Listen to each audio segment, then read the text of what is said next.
Bon, je crois qu'on est revenu. Ce que je voulais en fait voir, bon, vraiment, vous allez m'excuser, mais bon, il y a des jours comme ça, il y a des jours avec et des jours sans. Bon, disons que c'est un peu comme ça. On va essayer d'avancer.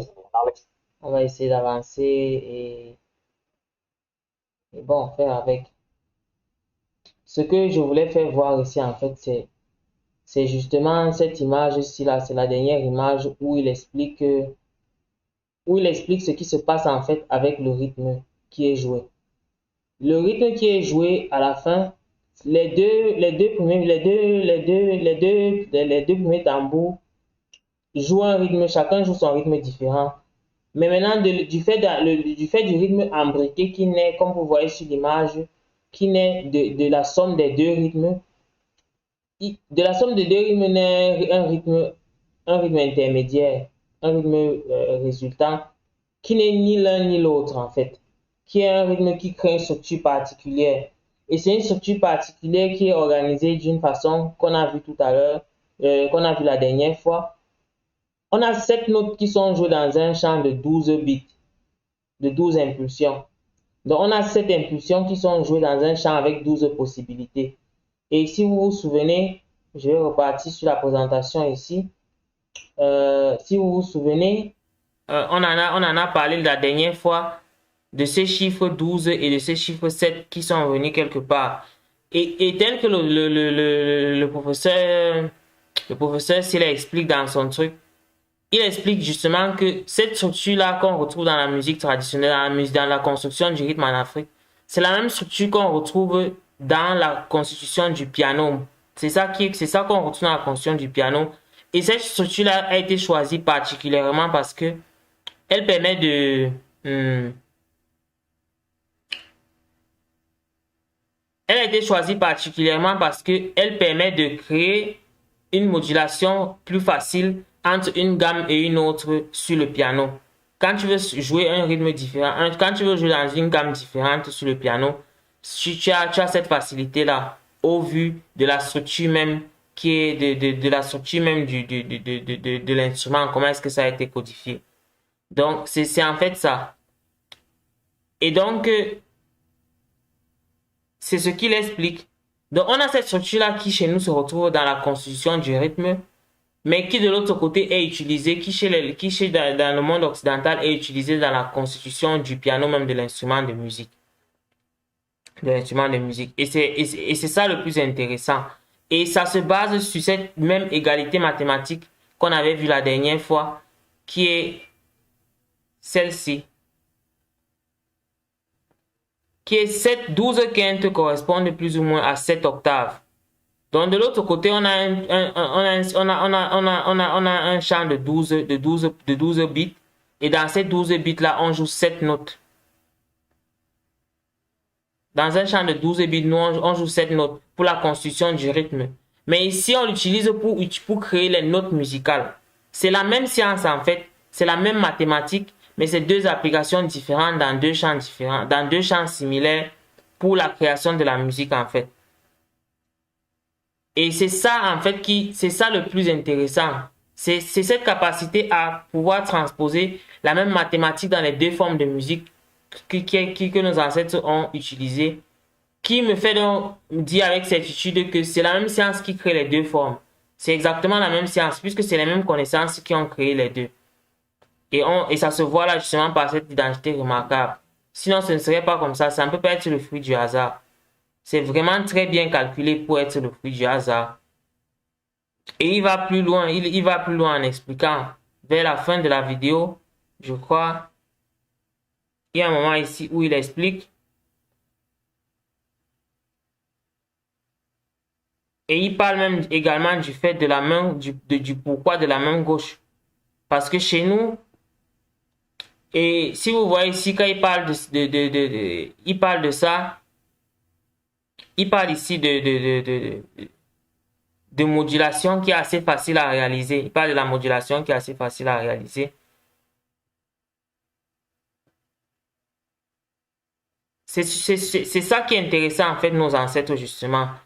Remarquez que quand je parlais tout à l'heure du cerveau, Si tu veux passer d'un bond de fréquence du cerveau à un autre, si tu dois avoir des difficultés pour le faire, ça devient compliqué.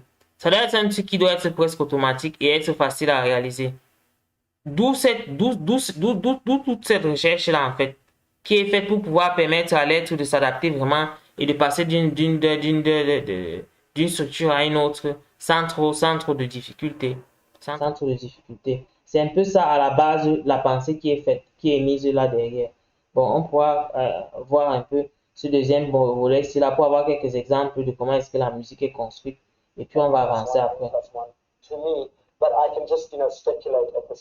Mais avant même de passer à la deuxième partie ici là, ce que je peux dire, ce que je peux également ajouter par rapport à la première partie où il explique, c'est que on a un champ de 12 et on a 7 bits. Au départ, pour organiser 12 bits, normalement, il est plus facile, bon, il est plus intuitif d'organiser 6, de diviser en 6 pour avoir l'équilibre. Mais comme j'expliquais la dernière fois, l'équilibre n'est pas fécond. Parce que quand tu restes en équilibre, tu vas tourner dans un cercle et il n'y a rien qui peut naître en plus de ce que tu es en train de faire. Pour que quelque chose puisse naître en plus, il faudrait que quelque chose qui ait un certain déséquilibre qui se crée. C'est le déséquilibre-là qui crée la petite force qui va permettre à la spirale de se dérouler, comme j'expliquais la dernière fois. C'est ce petit déséquilibre-là qui fait en sorte que la spirale puisse se dérouler. On l'avait vu ici dans le cycle des quintes. Au 12e là, le 12e ne coïncide pas vraiment. C'est pour la même raison que dans le cycle également du rythme, on n'organise pas ça de façon symétrique 6-6, mais ils organisent ça de façon asymétrique 7 contre 5 en fait.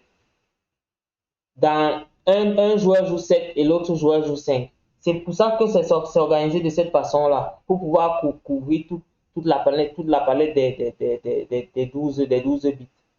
C'est un peu ça. Et c'est ce même raisonnement-là. C'est ce même raisonnement-là qui est appliqué. Bon, on peut continuer ici.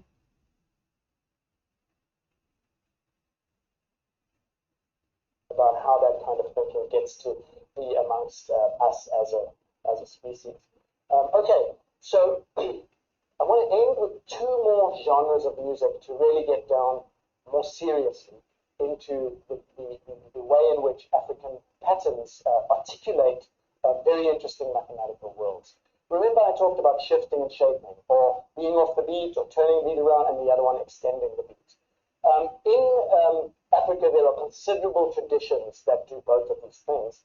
I want to turn you now to a region called today called Uganda, that in some sense is a tragic place because when Milton Obote came into power in 1961, I think it is, very soon after he had the Kabaka and the Lubiri court sort of destroyed and terminated. Right, the Kabaka was the former chief, as it were. It's a terrible word, but Kabaka. Okay, and in this court there was considerable music played 24/7. It was a semi-urbanized area. It's said to be the source of the Nile. They're competing, sources of the Nile, but it was, it had a certain kind of stature. It was in pre-colonial times. However, because of the way colonial rule works, very often what you do is, politics, we're in the politics capital. What you do is you amplify some part of your enemy, right? You separate the divide and rule, and indirect rule, you give your chieftains a little more power than they might have had. And then they become corrupted in some sense, or are seen later by the resistance fighters as complicit. Right? We have this debate constantly at play. Unfortunately, this meant that the complicit court was then, ended, and all the instruments were burned and so on and so forth. So it's a fairly tragic environment. But fortunately, there's some small positive effects of colonialism, if one can say it that way. And Hugh Tracy, who was commissioned to actually make recordings for the Rhodesian government at the time, kind of geeked out, a little bit like Simcha Aram, and really got into it. He wasn't just doing it as a job anymore, and discovered this great universe of cultural making, and made some recordings before the record was ended. And so we have a few fragments of Hugh Tracy asking to demonstrate how this music works. Now this is interlocking music, but of a highly virtuosic character. What happens in this music is that across a single xylophone known as the amadinda, a performer will play a certain pattern. Bang, bang, bong, bing, bum, bum, bum, bum, bum, bum, bum, bum. Fairly simple, but with octaves. Not what you might expect. And the reason is because on the other side of the instrument, another performer is playing in the spaces of that first performer a pattern of a different length. So you're now nesting into one a pattern of another, right? And this happens at very high speed, sometimes 600 pulses per minute. Right? So it's very seriously high speed.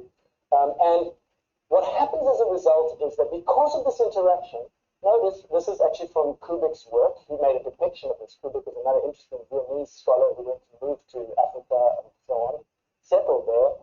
He made this depiction back, I think it's 1970s, around. His research goes back to the 50s. Very interesting guy. Here's our Omwawuzi, here's our Omunazi, playing on opposite ends of this xylophone called the amadinda, right? And what happens, of course, if you play piano, think of two people on the opposite ends of a piano, playing within the same register and never touching each other, right? You can't touch anyone because technically you're going to dampen the wood, right? So you've always got to be off when the other player is down.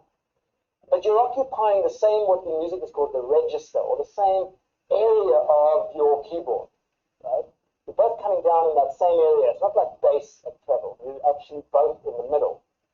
The music that comes to the ear is radically different to the music that's actually being played.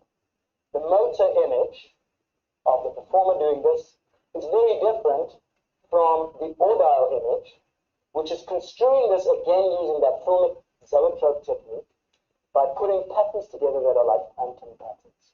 And these are taken out by a third performer, Omukunezi, and the part is called the ukukunera, and pulled out for special attention as a kind of resultant or inherent pattern. So the concept of inherent pattern or resultant pattern, which emerges in a lot of Western composition, again of the avant-garde sort, I will not bore you with those details, but that is actually an African concept of ukukunera, to bring something out that nobody is playing, right? Take a listen to a short fragment. As I say, these are compromised recordings, very short, didactic almost, at a long time ago. First player. Kalabala Ewede. Okunaga. Now the other part.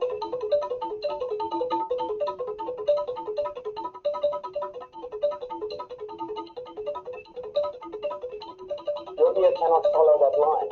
It can only hear the result.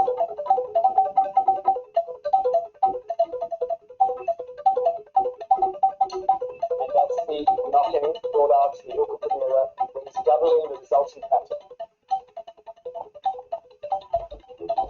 Okay, we'll stop that one there. Very briefly, the music gets even more virtuosic with the akadinda, which is to say now you can also sometimes place two beats within the space of one. And you can, so long as you never touch the other performer, take a listen to how this sounds in its more virtuosic form. Nandi Kulamuye.